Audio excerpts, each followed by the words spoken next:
Jeremy Clarkson has taken to his column to blast the amount of money Gary Lineker makes on his podcast whilst predicting the end of the BBC, claiming it's full of shouty pronoun enthusiasts.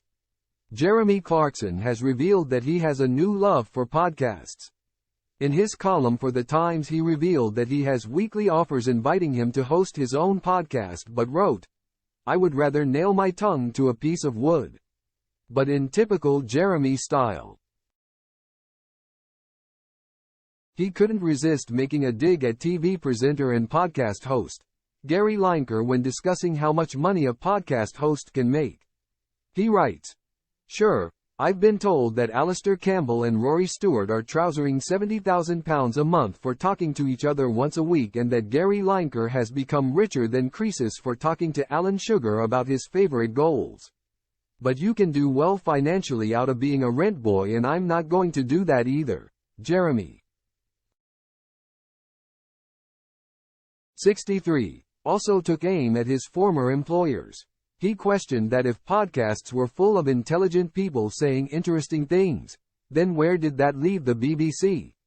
He continued, "You might argue that it's become the go-to service for people who want their shows presented by shouty pronoun enthusiasts in zany jackets, but the podcast world has that covered as well. It has everything covered."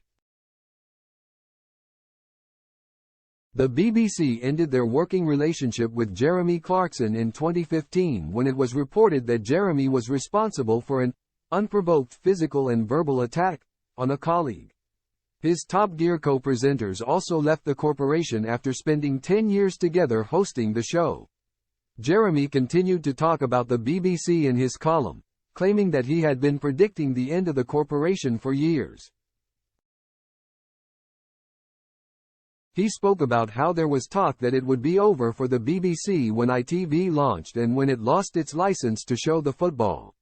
But Jeremy thinks that podcasts could be its final downfall, writing, "And it's seen off everything. But right now, I'm faced with a choice. Homes Under the Hammer followed by Bargain Hunt, or absolutely anything that takes my fancy on a podcast. And that puts Auntie in a bit of a spot."